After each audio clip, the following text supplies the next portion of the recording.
보실 주님 말씀은 사사기서 8장입니다. 사사기서 8장 1절에서 28절까지 해놨는데요. 너무 길어서 9절까지만 같이 읽도록 하겠습니다. 사사기 8장 1절에서부터 9절까지 같이 읽겠습니다. 교독해서 읽도록 할게요. 그때 에브라임 사람들이 기드온에게 말하였다. 장군께서는 미디안과 싸우러 나가실 때에 우리를 부르지 않으셨는데 어떻게 우리에게 이렇게 하실 수 있습니까? 그들이 기드온에게 거세게 항의하니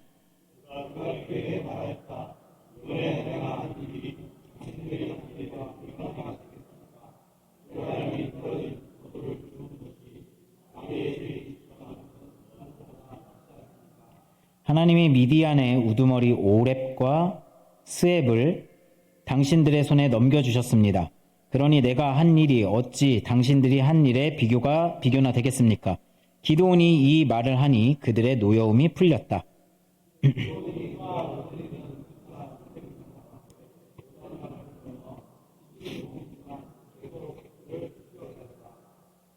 기드온은 숫곳에 이르렀을 때에 그곳 사람들에게 사정하였다. 나를 따르는 군인들이 지쳤으니 그들에게 빵 덩어리를 좀 주십시오. 나는 미디안의 두 왕 세바와 살문나를 추격하고 있습니다. 지도자들은 우리를 보고 당신들의 군대에서 빵을 주라니 세바 살문나가 당신의 소나기라도 들기라도 하였단 말이오 하고 비아냥거렸다. 그러자 기드온이 대답하였다. 좋소. 주님께서 세바와 살문나를 나의 손에 넘겨주신 뒤에 내가 들가시와 찔레로 당신들의 살을 찌르고야 말겠소. 거기에서 기드온이 브누엘로 올라가 그곳 사람들에게도 같은 사정을 해보았지만 브누엘 사람들의 대답도 숫곳 사람들의 대답과 같다. 같이 읽겠습니다. 그래서 그는 브누엘 사람들에게도 내가 안전하게 성한 몸으로 돌아오는 날 이 망대를 헐어버리겠소 하고 말하였다. 아멘. 네. 사사기를 계속해서 살펴보고 있습니다. 죄를 짓고 고통에 빠지게 되고 그 다음에 다시 강구해서 하나님이 구원해 주시는 그 구원의 역사들을 이렇게 계속 살펴보고 있는데요. 지금 이거 화울링이 좀 나지 않습니까?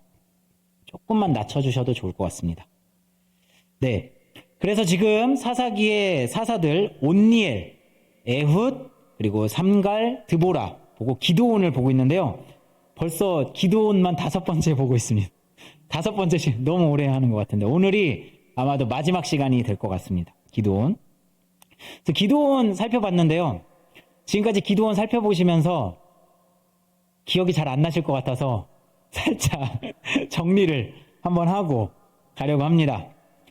하나님께서 이 무너진 이스라엘 그리고 기드온도 무너진 상태를 보여주셨습니다. 그 포도주 틀에서 숨어가지고 밀을 까먹고 있었던 그 기드온의 상태를 통해서 다 보여주셨습니다. 그래서 하나님께서 이렇게 무너진 곳을 다시 세우려고 하실 때 먼저 하시는 것은 사람을 먼저 세운다고 하셨습니다. 그래서 사람을 세우시고 그 사람으로 하여금 하나님의 증거를 보게 하시고 믿음을 부여하십니다. 그리고 그 믿음을 가진 사람을 통해서 역전의 깃발을 하나씩 꽂아가게 하십니다. 그리고 마음에 두려움이 피어날 수 있지만 그것을 누르게 하시고 온전히 하나님의 일을 할 수 있도록 도와주십니다.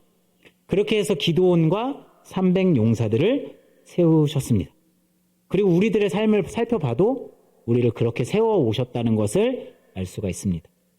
믿음이 없던 외인이었지만 하나님께서 우리를 부르시고 우리를 세우셔서 믿음을 부여하시고 때로는 두렵지만 용기도 주시고 우리가 앞으로 전진해 갈 수 있도록 도와주고 계심을 믿습니다. 아멘. 우리를 그렇게 세우셨습니다. 이것처럼 기드온도 이제 세우셔서 이제 전쟁을 마무리할 때가 되었습니다. 그래서 오늘 본문은 이제 전쟁을 마무리하는 그런 시간입니다.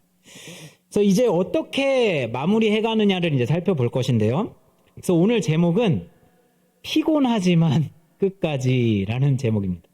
피곤하지만 끝까지라는 제목으로 하나님 말씀 나누겠습니다. 기드온이 이제 300용사를 모았습니다. 아주 정예의 300용사들이죠. 이들하고 이제 함께 싸우려고 이들에게 무기를 줍니다. 무기가 뭐였냐면 항아리, 횃불, 그다음 나팔, 무기도 아닌 무기를 줘서 싸우게 합니다. 그래서 이제 미디안하고 이제 싸우러 가는 거죠. 이제 몰래 숨어가지고 한밤중에 밤늦게 이제 횃불을 항아리에다 이렇게 숨긴 거죠. 불빛이 비치지 않도록 항아리 속에 딱 숨기고, 나팔은 이제 여기다 이렇게 꽂아놓고 이렇게 이제 근처까지 이제 다가간 거죠. 아주 근처까지 가서 갑자기 이제 항아리를 팡 깨뜨리고 불을 확 밝히면서 나팔을 뽑아들고 후 하고 불었더니 이제 미디안 병사들이 깜짝 놀라서 이제 어떻게 이렇게 가까이까지 와가지고 우리를 공격하는가 싶어가지고 300명임에도 불구하고 전후 상관없이 그냥 막 겁에 질려가지고 자기들끼리 이제 싸우고 난리가 난 겁니다. 막 겁에 질려서 자중질환이 일어난 거죠. 자기들끼리 이제 싸우고 막 이러면서 이제 막 도망가게 됩니다. 그럼 이스라엘 병사들이 이제 횃불로 막 막사에다가 이제 불 붙이고 막 이제 싸우기 이제 막 시작을 하는 겁니다. 그렇게 해서 이제 미디안 병사들은 기세가 다 꺾여가지고 이제 도망가게 되는 거죠. 그리고 나서 이스라엘 백성들은 이제 300명뿐만이 아니라 그 이제 돌아갔던 아까 3만 명의 사람들 있지 않습니까? 그런 수많은 또 백성들이 같이 나와가지고 이제 걔네들을 다 불러가지고 우리 함께 쫓아가자 해가지고 이 미디안 병사들을 다 같이 이제 쫓아가는 형국이 이제 됩니다. 그래서 다 쫓아가면 얼마나 신났을 거예요. 막 승리하고 막 하니까 막 쫓아가면서 뒤에서 막 죽이는 건 신나는 게 아닌가요?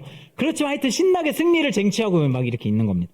그래서 7장 25절에 보면은 이제 결국 이렇게 두 방백이라는 사람까지 잡습니다. 이 두 방백 25절 같이 한번 읽어볼까요? 같이 읽겠습니다. 시작.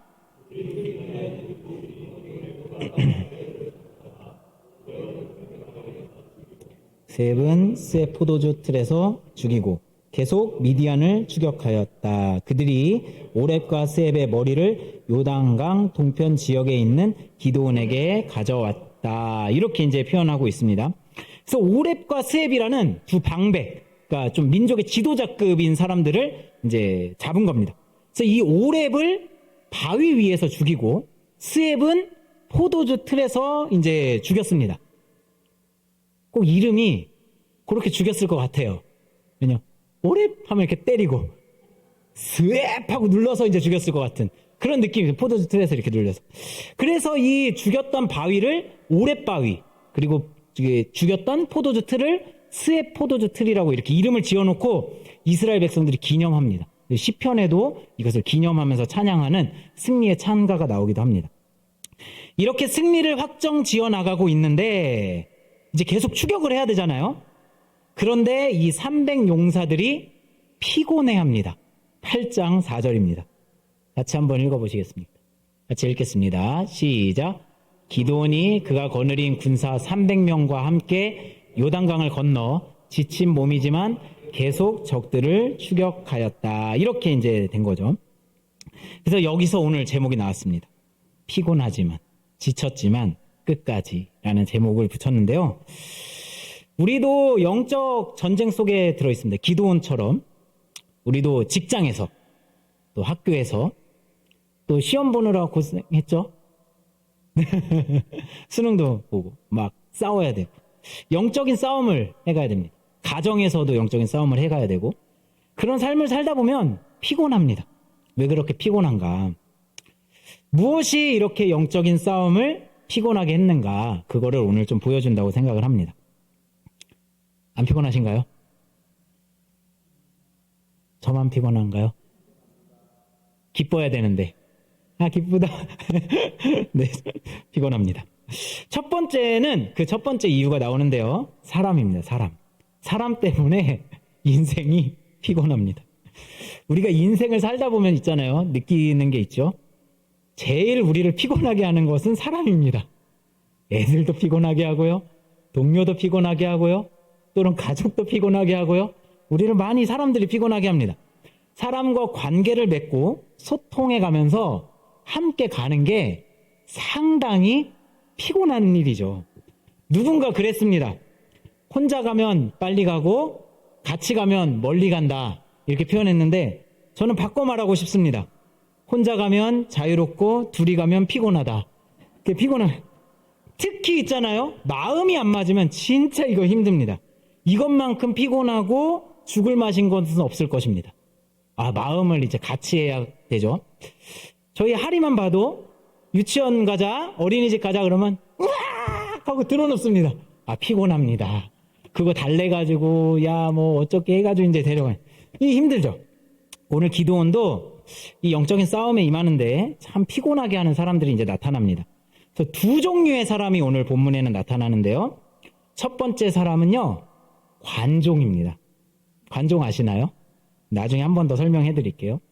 어떤 사람들이냐? 8장 1절을 한번 살펴보겠습니다. 8장 1절을 같이 한번 읽어볼까요? 시작. 그때 에브라임 사람들이 기드온에게 말하였다. 장군께서는 미디안과 싸우러 가실 때에 우리를 부르지 않으셨는데 어떻게 우리에게 이렇게 하실 수 있습니까? 그들이 기드온에게 거세게 항의하였다. 이렇게 합니다. 그러니까 지금 승리를 쟁취하고 있는데 굳이 지금 막 싸우러 가야 되는데 지금 와가지고 뒷덜미 잡고서 지금 우리 왜 안 불렀었냐? 이 얘기 지금 하고 있는 거예요. 지금 싸우러 가야 되는데 이렇게 하는 겁니다. 에브라임이 이거를 이제 되게 거세게 항의를 하고 당당하게 이제 말하고 있는 겁니다. 왜냐면 아까 얘기했던 오렙하고 스렙 얘네들 있잖아요. 얘네들을 죽인 애들이 바로 이 에브라임 지파였기 때문이죠. 큰 공을 잘 세웠습니다. 그런데 왜 이제 와서 또 이런 말을 하느냐? 사실은 에브라임이 약간 생색을 내고 싶은 것 같습니다. 아니, 우리 좀 빨리 불렀으면은 우리 좀 더 잘했을 건데 왜 안 불렀냐? 섭섭하다. 섭섭마귀가 약간 낀 거죠.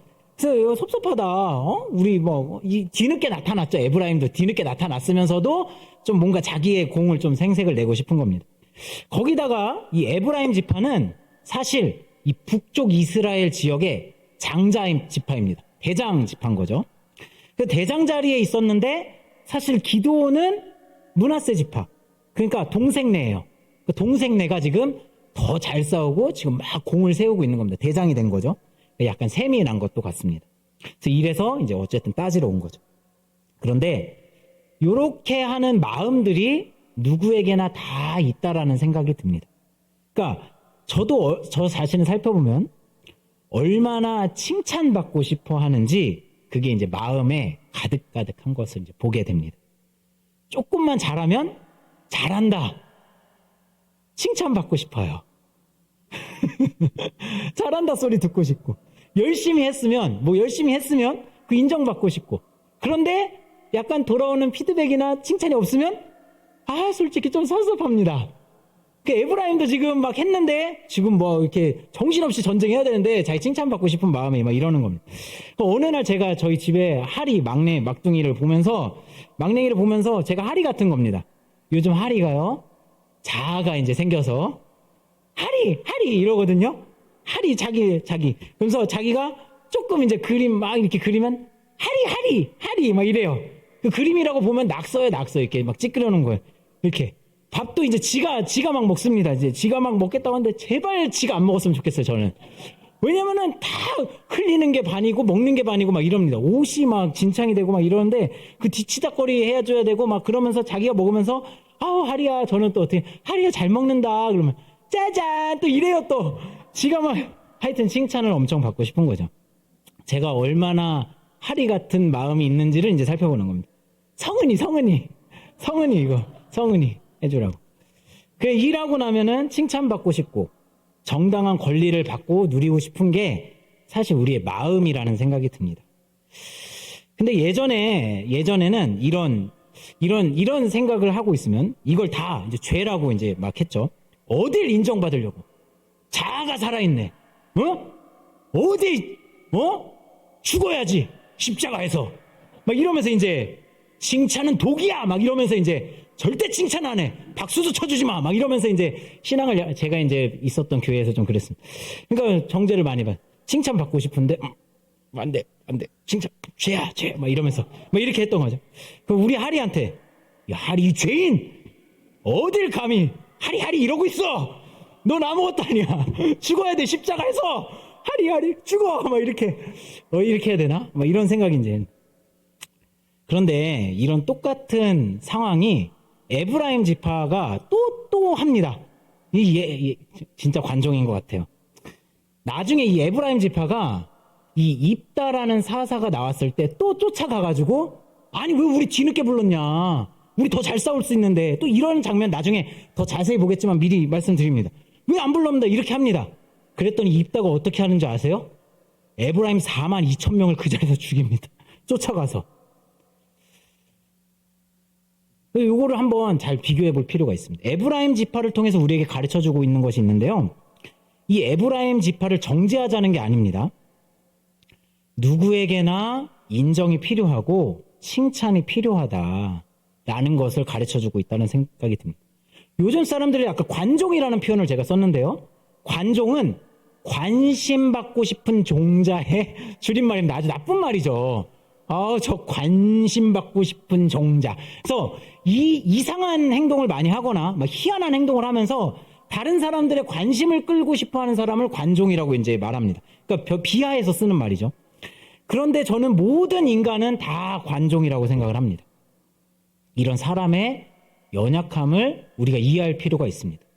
그냥 단순히 너 죽어야지, 너 십자가 죄야만 이렇게 하는 게 아니라, 그래서 오늘 기도원에 대처하는 것이 빛이 난다고 생각을 합니다. 2절 같이 한번 읽어보실까요? 2절에 이렇게 합니다. 같이 한번 읽겠습니다. 시작. 그가 그들에게 말하였다. 이번에 내가 하는 일이 당신들이 한 일에 비교나 되겠습니까? 에브라임이 떨어진 포도를 주운 것이 아비에셀이 추수한 것 전부보다 낫지 않습니까? 이렇게 얘기하는 거예요.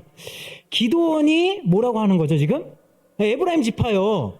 에브라임 지파 그대들이 포도를 추수하다가 떨군 거 그거 주워 먹는 게 지금 우리 아비에셀 지파가 다 그거 추수해가지고 하는 것보다 훨씬 더 잘한 거지 않냐. 이렇게 이제 오히려 에브라임 지파의 공을 칭찬해주고 있는 겁니다. 재밌지 않습니까? 칭찬해주고 그들을 얻고 있는 겁니다.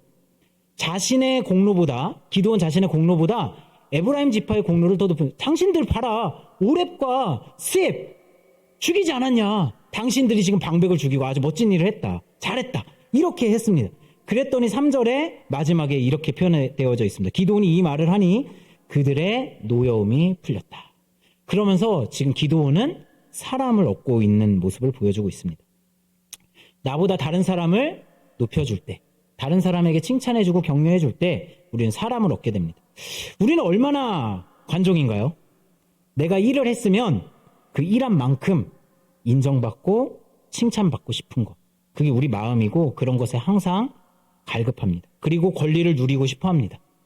없다고 말하고 하지만, 제어하고 뭐 주님 그건 아니죠 막 이렇게 하지만 우리 마음에 피어나는 건 어쩔 수 없는 것 같습니다. 저만 그런가요? 마태복음 6장 3절 4절에 이렇게 표현되어져 있습니다. 마태복음 6장 3절 4절입니다. 같이 읽어보도록 하겠습니다. 시작. 너는 자선을 베풀 때에 오른손이 하는 일을 왼손이 모르게 하여 내 자선 행위를 숨겨두어라. 그리하면 남모르게 숨어서 모시는 내 아버지께서 너에게 갚아주실 것이다. 이렇게 표현하고 있는 겁니다. 그러니까 너 오른손이 하는 일 남손이 모르게 하여 너 그 숨겨라. 안 그러면 너 그 죄다. 이렇게 표현하시는 게 아니라 남들이 숨어서 모르는 거를 아버지께서 알아주신다라고 표현해 주신 거예요. 아버지께서 갚아주시겠다 표현. 남이 몰라줘도 괜찮아. 내가 안다. 다른 사람 몰라도 돼. 내가 다 알고 있어. 잘했어. 너 최선을 다하고 있는 거 내가 알아. 고생하는 거 안다. 힘들지? 이렇게 하나님께서 말씀해 주시는 거예요. 격려해 주시고 다 안다고 말씀해 주시고 있습니다. 우리가 이 하나님의 마음을 할 때 주님이 우리가 고생하고 살고 있다는 것을 아시고 주님이 나를 칭찬해 주시고 인정해 주신다는 것을 알기 때문에 때로는 다른 사람이 나를 좀 칭찬해 주지 못하더라도, 나의 공로를 좀 알아주지 못한다고 하더라도 우리가 충분히 만족하고 살 수 있는 거 아닐까요? 주님은 모든 것을 아십니다.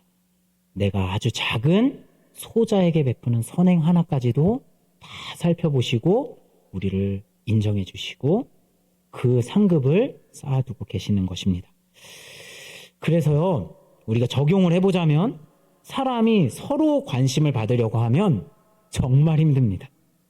그렇지만 서로 관심을 주려고 하면 그것만큼 아름답고 행복해지는 게 없습니다. 서로를 세워주고 격려해주고 어떻게 하면 그 사람의 어떤 공로가 있는지를 잘 캐치하고 잡아서 칭찬해주고 예수님처럼 서로를 인정해주고 칭찬해준다면 우리가 계속해서 아름다운 공동체로 성장해 가지 않을까 그렇게 생각이 됩니다. 가정에서도 마찬가지죠.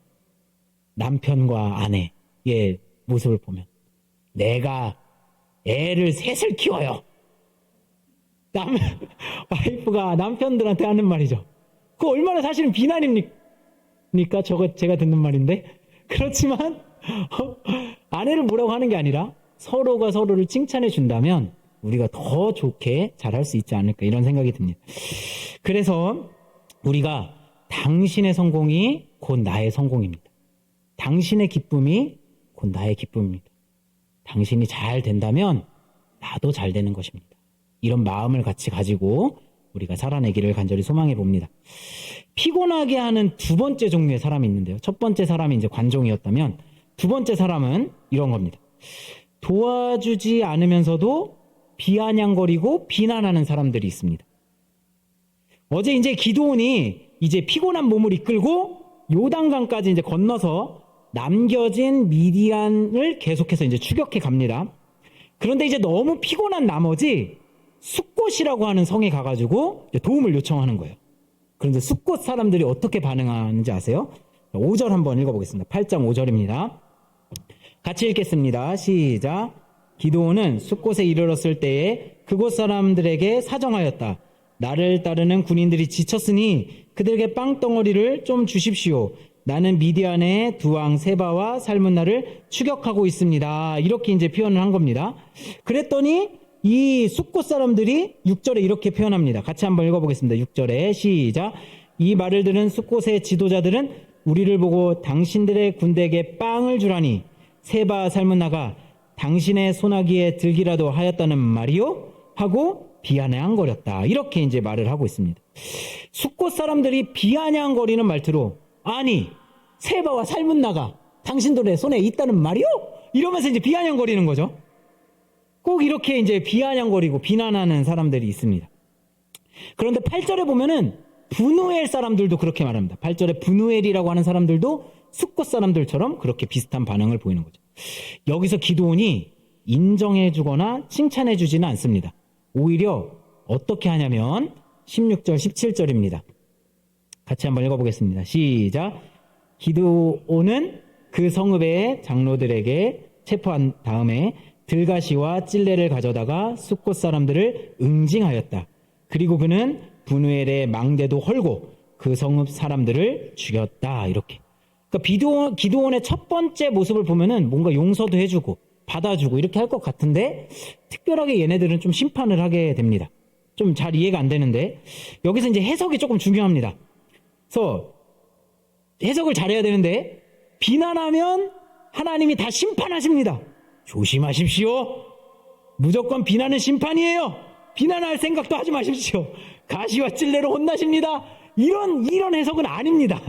이건 아니고 그러면 이제 저부터 심판을 받아야 됩니다. 제가 심판을 받아야 돼요. 제 안에 얼마냐? 비아냥거리는 마음, 비판하고 싶은 마음, 비난하고 싶은 마음이 가득가득할 때가 엄청 많거든요. 저부터 가시와 찔레로 죽어야 됩니다. 잘 해석을 해야 되는데요. 지금 이제 숫곳과 브누엘 사람들은 지금 아예 하나님 나라에 대한 관심을 가지고 있지 않다라는 것을 이제 보여줍니다. 자기 것만을 챙기고 있고 오히려 하나님 나라의 일에 대해서 비난하고 비아냥거리고 있는 거죠. 그래서 이 사람들을 하나님께서는 하나님 나라의 외인으로 하나님 나라 바깥의 사람으로 취급을 하고 있는 겁니다. 구원받지 않은 자로서 심판하는 것으로 이제 해석을 해야 된다는 것이죠. 라고 말을 하면 비난하고 비판하고 그런 싫은 소리 하면 다 구원받지 못한 자라고 이성원 목사가 그랬어 또 이러시면 안 됩니다. 아닙니다. 그건 아닙니다. 이렇게 들으시면 곤란합니다. 이들의 비난의 수준을 보여주고 있는 겁니다. 고린도전서 2장 14절에는 이렇게 표현을 하고 있어요. 같이 한번 읽어보겠습니다. 시작. 그러나 자연에 속한 사람은 하나님의 영에 속한 일을 받아들이지 않습니다. 그런 사람들에게는 이런 일들이 어리석은 일이며 그는 이런 일들을 이해할 수 없습니다. 이런 일들은 영적으로만 분별되기 때문입니다. 여기서 나오는 자연 속에 속한 사람이라고 표현되어지는 이 사람들은 하나님을 믿지 않는 사람들입니다. 이런 사람들이 볼 때는 십자가, 교회에 가는 것, 하나님의 일을 하는 것 다 멍청이 같고 어리석고 바보 같은 일 같습니다.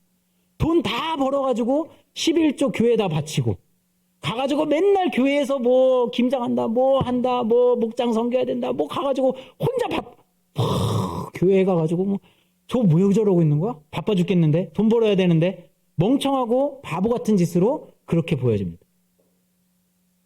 웃죠, 비웃죠. 이런 사람들이 지금 이 브누엘과 숫곳의 사람들하고 같다라고 이제 보여지는 겁니다. 그래서 가시와 찔레로 이제 이 기드온이 심판을 하게 되는데요. 이 가시와 찔레는 하나님이 사용하시는 심판의 도구입니다. 아담과 하와가 처음 범죄했을 때 땅에서 무엇이 나오죠? 가시와 엉겅퀴가 나옵니다. 그래서 땅을 심판하시고 그것으로 사람을 심판하십니다. 이것을 기드온을 통해서 다시 보여주고 있는 거예요. 그런데 재미있는 것은 예수님이 십자가에 못 박히실 때 무엇을 쓰시죠? 가시면류관입니다.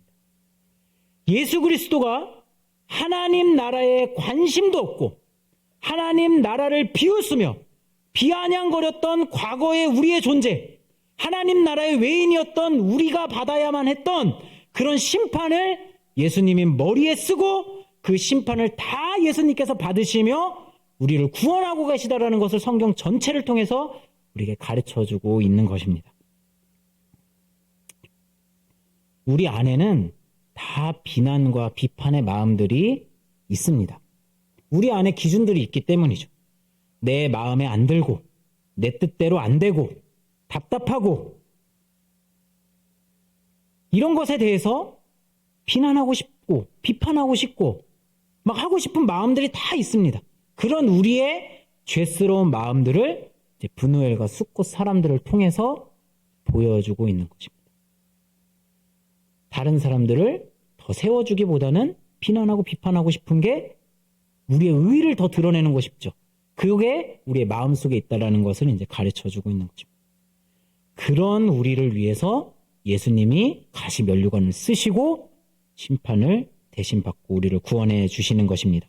아멘입니까?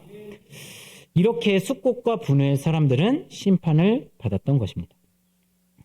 이것을 우리의 삶에 좀 적용해 본다면 우리의 삶에 보면 비난과 비판, 비아냥거림이 우리의 마음에 나타날 수도 있고 또 때로는 우리가 그것을 받아서 우리의 삶이 힘들 때도 있습니다. 이런 것들 때문에 우리의 삶은 피곤합니다. 기본적으로 인간이 탑재하고 있는 것 같습니다. 태초의 죄인이었던 누구죠? 아담과 하와. 그 다음 레벨 누구죠? 가인과 아벨의 모습을 통해서 이 비아냥거림이 나타납니다. 가인이 아벨을 죽였습니다. 그때 하나님께서 가인에게 물어봅니다. 너 동생 어디 갔냐? 그랬더니 가인이 뭐라고 그러죠? 아니 하나님, 내가 동생 지키는 자입니까? 진짜 웃기시네. 이렇게 표현하는 게 가인의 모습인 거죠. 비아냥거림, 하나님 나라에 관심 없고 이런 모습들, 이런 외인입니다. 우리가 때로는 복음을 전하는 삶을 살 때, 때로는 목장을 막 해가고 가는데 우리가 우리의 이 십자가의 도를 지키면서 살아가는 삶을 살 때 우리는 그걸 통해서 비아냥거림을 받을 수도 있습니다. 때로는 비판을 받을 수도 있습니다. 그것 때문에 우리의 삶이 힘들 수도 있고 어려울 수도 있습니다. 그렇지만 하나님은 그것을 통해 우리가 오히려 더 하나님의 백성이라는 것을 우리에게 가르쳐 주십니다. 그것을 보여주십니다. 그리고 또 내 안에 비아냥거림과 비난이 있지는 않은지 그것을 살펴보게 하시는 것이죠. 특히 비아냥거리는 것, 비난은 아예 하지 않으려고 애쓰시는 것이 좋은 것 같습니다. 왜냐하면 비아냥거림과 비난 속에는 미움의 감정이 섞여 있는 것을 보기 때문이죠. 미워요. 근데 어찌할 바를 몰라서 비아냥거림. 제가 이제 동생을 자주 비아냥거렸습니다. 그러면서 이렇게 찝쩍거려요. 그 발로 한 번씩 건듭니다. 그러고 있잖아요. 동생이 형 왜 그래? 막 이러잖아요. 어디 형한테 대들어가고서 또 때립니다. 안 그래 보셨나요? 역시 저만 죄인이군요. 그래서 이게 이 비아냥거림과 이런 것들이 우리 마음속에 이렇게 있는 거죠. 그 동생이 미웠던 겁니다. 저희 하진이 하윤이가 자주 그럼. 이것은 하지 않으려고 하는 것이 좋죠. 그렇지만 비판은 또 수용해 볼 수 있을 거라는 생각이 듭니다. 건설적인 비판. 서로 수용하고 우리가 하나님 나라의 백성답게 우리에게 맡겨진 공동체를 하나로 이루어 가기 위한 논의, 비판, 또 그것을 통해서 하나로 의견을 수렴해가는 과정. 이것은 우리가 구원받은 예수 그리스도의 가시 면류관으로 구원받은 우리 모두의 마음 자세가 될 것이라는 것을 우리에게 가르쳐주는 것이 아닌가 이렇게 적용이 되어 봅니다. 이렇게 우리의 마음 속에 있는 이런 죄, 인정과 칭찬을 받고 싶어 하는 그런 마음들, 또 비아냥거림과 이런 것들이 우리의 삶을 참 피곤하게 하는 것을 보게 됩니다. 두 번째로 이렇게 사람 관계 속에서 우리가 이 피곤함을 느낀다면 두 번째 우리를 피곤하게 하는 것은 무엇일까요?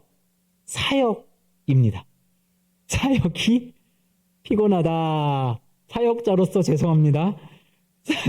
근데 교회 사역뿐만이 아니라 우리의 직장일, 또 나의 부르심, 가정에서의 아빠, 엄마로서의 역할로의 부르심, 부모님에게는 또 아들로서, 자녀로서의 부르심, 또 누군가에게는 남편이자 아내로서의 부르심, 또 회사에서는 사장이자 또 직원으로서의 또 부르심, 그런 일하는 자리, 때로는 학생, 또 교회 안에서의 목장, 초원지기, 선생님, 찬양팀, 여러 가지로의 부르심, 그 모든 섬기는 자리는 사실 기쁨으로 하면 너무 좋겠지만 때로는 피곤함을 많이 느끼게 됩니다. 전 행복하죠. 행복으로 섬깁니다만 피곤한 건 어쩔 수 없는 일인 것 같습니다. 재미있게 일해도 피곤한 것 같습니다. 자, 기드온이 이제 요단강까지 왔습니다. 제가 왜 이런 얘기를 하냐. 기드온이 이제 미디안을 거의 다 몰아냈습니다. 더 이상 가지 않아도 되고 지금 요단강까지 도착을 했는데요. 10절에 보면 이렇게 기록되어져 있습니다. 10절 한번 같이 읽어보실까요? 자, 시작. 그때 세바와 살므나는 겨우 15,000명의 군대를 데리고 갈골에 진을 치고 있었다. 이들은 모두 사막 부족의 군대 가운데서 살아남은 자들인데 이미 칼을 쓰는 군인 12만 명이 전사하였다. 지금 상황이 어떤 상황이냐면 이 피곤에 지친 300명의 용사들이 요단강에 다다랐을 때는 이미 12만 명이라는 사람이 죽었을 때입니다. 그리고 마지막 세바와 살문나를 이제 추격하고 있는 그런 순간인 거죠. 그러니까 사실상 전쟁은 끝났습니다. 오렉과 스윕도 죽였고 이제 안 가도 돼요. 이제 밖으로 몰아냈고 요단강 근처까지 왔고 국경 밖으로 이제 내보냈습니다. 그런데 지금 기드온은 어떻게 하냐면은 4절에 피곤하지고 지친 몸이지만 우리 같이 가자라고 300명의 용사들에게 말하고 있는 겁니다. 이제 미디안의 왕 결국 쫓아가가지고 세바와 살문나를 붙잡습니다.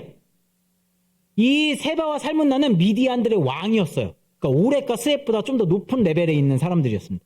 그들을 결국 잡습니다. 그리고 어떻게 하냐? 21절로 한번 가보겠습니다. 같이 한번 읽어보겠습니다. 시작. 그러자 세바와 살문나가 기드온에게 말하였다. 사내 대장부답게 내가 직접 우리를 쳐라. 기드온이 일어나 세바와 살문나를 쳐서 죽이고 그들이 타던 낙타의 목에서 초승달 모양의 장식을 떼어갔다. 이렇게 합니다. 그래서 세바와 살문나의 목을 딱 치고 이제 결정을 딱 내리게 되는 것입니다. 기드온은 싸움 자체가 피곤했고 수많은 승리를 거두었지만 끝까지 쫓아가가지고 적의 머리를 끝까지 쫓아가서 부수고 이스라엘의 구원을 완성하고 있는 것입니다. 여기서 하나님 나라와 비슷한 유비를 우리에게 제공하고 있습니다. 예수 그리스도께서 이 땅에 오셔서 십자가에 죽으심으로써 사탄의 등뼈를 꺾으셨습니다. 사탄이 힘을 못 씁니다. 그러나 아직 살아서 우리는 그 남은 잔당들을 잡고 하나님의 나라를 세워가는 자들로 부르심을 받았습니다. 이거 다 알고 계시는 사실이죠. 그렇게 해서 우리는 지금 전투 중에 있습니다. 사단과 싸워야 되고 하나님의 나라의 복음을 끝까지 전해가야 되는 겁니다. 그런데 피곤합니다. 때로는 지칩니다. 때로는 잘 안 되는 것 같아서 때로는 우리의 마음이 좀 이렇게 힘이 안 나는데 막 이럴 수 있습니다. 그런데 지금 그럼에도 불구하고 우리 끝까지 가자라고 기도원이 우리에게 말해주고 있는 것 같습니다. 이것을 끝까지 수행할 수 있는 능력이 있어야겠는데요. 제가 이걸 보면서 이런 생각이 들었습니다. 터미네이터 1 아시죠? 보셨습니까? 저와 같으시군요. 저도 어렸을 때 터미네이터 1 너무 재밌게 봤습니다. 그 획기적인 영화였죠. 그 미래에서 로봇이 와가지고 막 그 미래 그 영웅을 막 미리 쏴서 죽이려고 이제 하는. 그래서 이제 이 주인공하고 터미네이터가 막 추격전을 벌이다가 결국 이제 제가 영화를 구해보려고 했는데 그게 잘 다운받아지지 않아가지고 하여튼 왔습니다. 근데 이 마지막에 이 주인공이 이 터미네이터 아놀드 슈왈제네거잖아요. 멋있잖아요. 근육 빵빵하고. 근데 이 사람 옆구리에다가 이 로봇 옆구리에다가 다이너마이트를 딱 던집니다. 그래서 그게 빵 터지면서 이 로봇이 허리가 반토막이 나요. 그래서 하반신은 없어지고 상반신은 이렇게 덜렁 이렇게 남습니다. 그리고 이게 온몸이 불에 타가지고 이제 뼈다귀만 남는데 뼈다귀가 다 로봇 그 기계죠. 이 기계인 상태에서 지금 어떻게 이제 이 사람들한테 다가오냐면 지금 요 주인공은 다리도 다쳤습니다. 쩔뚝이야. 빨리 도망가지도 못해요. 막 이렇게 지치고 막 힘들고 막 이러는데 터미네이터가 상반신만 남은 채로 막 이렇게 막 이렇게 와요. 막 좀비처럼 그 빨간 눈을 해가지고 영화 보신 분 다 기억나시나요? 빨간 눈을 해가지고 막 이렇게 기어옵니다. 그때 이제 주인공이 어떻게 하죠? 마지막에 이 버튼을 막 찾아가지고 버튼 하나 팍 누릅니다. 그때 이제 위에서 이 프레스가 꽉 나오면서 이 로봇 터미네이터, 미래에서 온 터미네이터를 꽉 누르면서 이 빨간 불빛이 쭉 이렇게 이제 꺼지면서 이제 영화가 됩니다. 우리가 하는 일이 그거죠. 때로는 너무 어이가 없네. 지치고 힘들고 그래도 우리가 끝내는 그 버튼을 누르고 끝내는 끝까지 해서 그 사단의 세력들을 우리가 잠재울 필요가 있지 않겠는가, 이런 생각을 해봅니다. 우리가 하지 않으면 누가 할 수 있을까요? 하나님의 백성인 우리, 하나님의 권능을 가진 우리, 성령의 권능을 가진 우리가 그 부르심을 받았습니다. 우리가 때로는 힘들고 어렵더라도 포기하지 않고 끝까지 우리의 사명들을 함께 이루어갔으면 좋겠습니다. 마지막 세 번째인데요. 오늘 조금 길어지는데 마지막 세 번째인데, 세 번째 우리를 피곤하게 하는 것들은 뭐냐면 이제 끊임없는 우상숭배의 유혹과 자기 욕심들이 있습니다. 기드온은 여기서 실패를 하게 됩니다. 21절에 보면은 이 기드온이 일어나 세바와 살문나를 쳐서 죽였습니다. 그런데 그들이 타던 낙타의 목에서 초승달 문양을 탁 떼어가지고 가지고 갑니다. 이게 달의 신을 숭배하는 그런 문양입니다. 그거를 딱 떼어가지고 가는 거죠. 하나님께서 분명하게 지금 기드온에게 승리를 주셨음에도 불구하고 여전히 우상숭배에 대한 마음이 남겨져 있음을 보여줍니다. 마음에 하나님이 있어도 좋지만 초승달 신도 있으면 더 좋지, 신이 많을수록 좋지, 이런 생각을 했던 것 같습니다. 이런 거죠. 하나님도 있지만 뭐 더 있으면 좋지, 이런 거죠.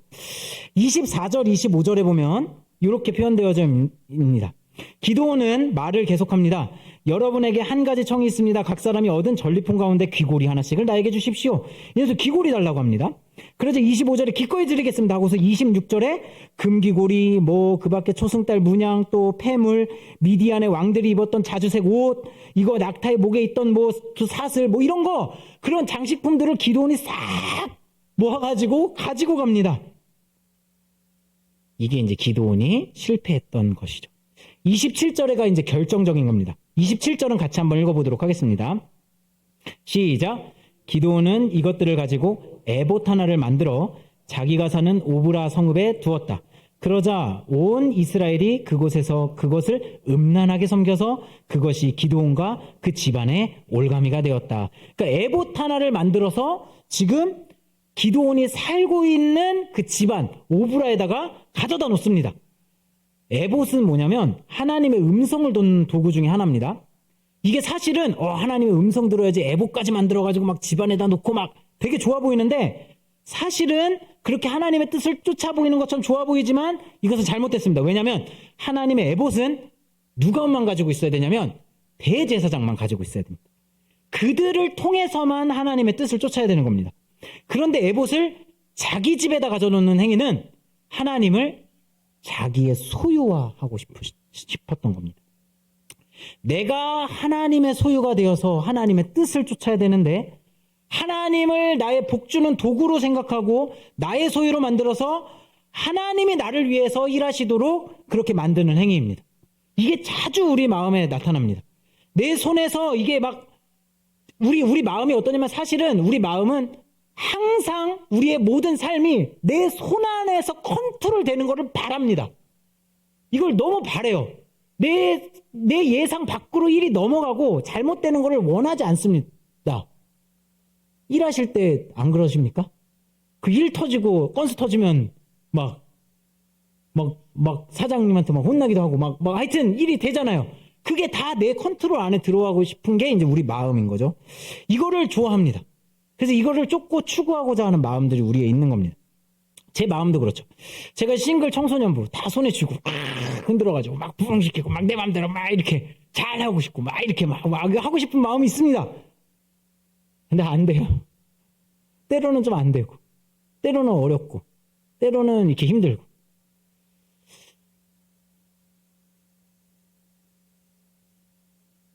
하나님 좀 해주면 안 됩니까? 하나님 좀 안 됩니까? 이렇게 하지만 우리의 뜻대로 잘 안 됩니다. 우리는 그게 잘 되고 안 되고를 떠나서 우리의 마음 상태는 하나님의 뜻을 어떻게 하면 쫓아갈 것인가. 뭐가 일이 잘 되고 안 되고 이것보다 더 중요한 게 있습니다. 내가 하나님의 마음을 계속 쫓아가고 있는가. 이것이 우상이 될 때 이 기드온처럼 실수를 범하게 되는 것이 아닌가, 이런 생각이 들었습니다. 때로는 우리의 마음을 좀 내려놓고 하나님의 뜻을 물어가면서 하나님의 뜻을 쫓아가는 우리의 마음 자세가 필요하지 않은가. 이것이 쉽지 않습니다. 그러나 우리를 끝까지 구원하신 그 예수 그리스도를 바라보며 하나님 나라를 생각하며 끝까지 하나님의 부르심을 우리가 함께 완성해 갔으면 좋겠습니다. 우리가 사역하는 데 있어서, 우리가 살아가는 데 있어서 피곤하게 하는 것들은 참 많습니다. 사람과의 관계, 때로는 어떤 사역과 일, 때로는 내 마음 상태 때문에 어렵습니다. 이것들을 주님께 맡겨드리고 우리가 함께 끝까지, 피곤하지만 끝까지 주님과 함께 동행해 나가기를 간절히 소망합니다. 우리 예수의 길을 우리 같이 찬양했으면 좋겠습니다. 이 찬양 속에 우리의 마음이 들어있다고 생각합니다. 이 찬양의 가사를 잘 묵상하며 우리의 마음을 살펴보며 하나님을 같이 쫓아가기를 소망합니다. 안개 속에서